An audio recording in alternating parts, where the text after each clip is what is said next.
The official launch of Sri Lanka's defence policy since independence and the shifting balance of power in the Indian Ocean, authored by Professor Gamini Kirivella and published by Bandaranaike Centre for International Studies, was held in Colombo. In his book, Professor Kirivella, an emeritus professor of history, member of the BCIS Academic Affairs Board and Council of Management, and former executive director of BCIS, offers a compelling analysis of Sri Lanka's defence strategy from 1948 to today. Sri Lanka's defence policy since independence and the shifting balance of power in the Indian Ocean is a modest but deliberate attempt to address this gap in homegrown scholarship in defence studies and international relations. My intention in this work is mainly twofold.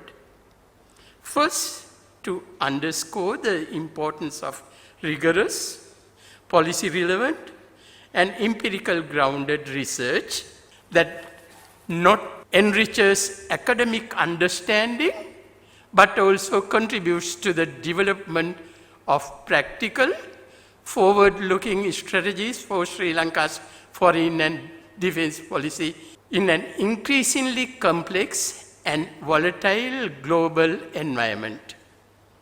Second is to encourage and inspire a new generation of scholars to engage with this critical field, one that has too long remained on the periphery of academic inquiry in Sri Lanka. It is my sincere hope that this book is not an end, but a beginning, a starting point for deeper reflection, renewed debates, and the emergence of a vibrant scholarly community dedicated to examining our national and regional security landscape. One of the first thoughts which came to me after reading this valuable book is, for 77 years, we never had a clearly laid down defense policy. So, and I think now, more than ever, we need a clearly articulated defense policy as well as a foreign policy. One of the main themes of this book is shifting global power dynamics. As the global power dynamics shift, the Indian Ocean has emerged as a critical theater for strategic competition. Thereby, strategically located countries like Sri Lanka are going through a very difficult time. Ladies and gentlemen, the main theme of this book, even the cover, is the ocean. And we all know the importance of the Indian Ocean. If you look at the figures, nearly 75% of world energy, 50% of world containers, and 35% of world bulk cargo are carried across the waters of the Indian Ocean.